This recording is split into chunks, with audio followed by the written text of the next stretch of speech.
آپ کو پریشانی ہو رہی ہے. اقبال یہی اسی لیے بولا تھا اس دور میں اور ہے جام اور ہے جم اور مسلم نے بھی تعمیر کیا اپنا حرم اور تعذیب کے آذر نے ترشوائے صنم اور ساکی نے بنا کی روش لطف و ستم اور گفتار سیاست میں وطن اور ہی کچھ ہے اور ارشاد نبوت میں وطن اور ہی کچھ ہے.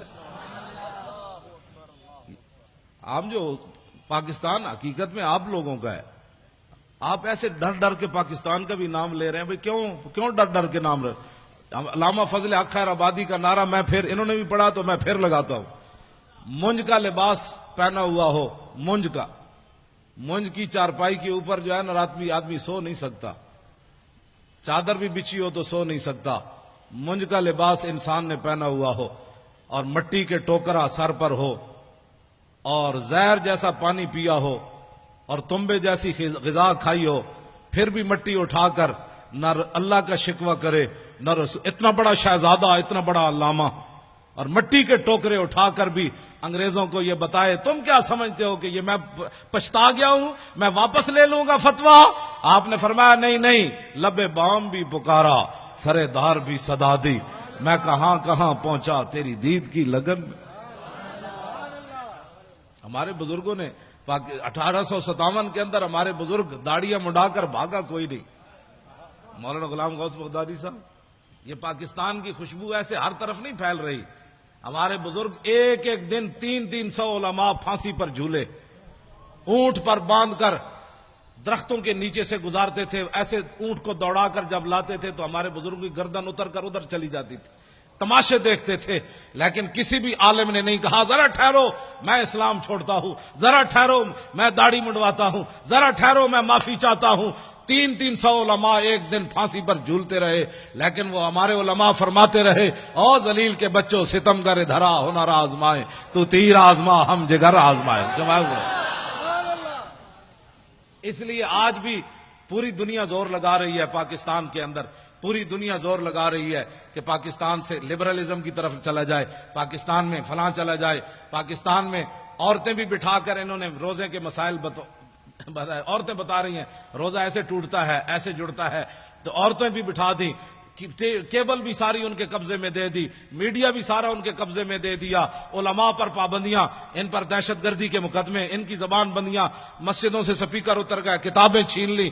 اور یہ سب کچھ کرنے کے بعد پاکستان پھر کسی کی آنکھ میں کیوں کھٹکتا ہے؟ اس لیے کہ ہمارے علماء کا جو خون ہے وہ تا صبح قیامت یہاں سے لبیک کی آوازیں آتی رہے گی.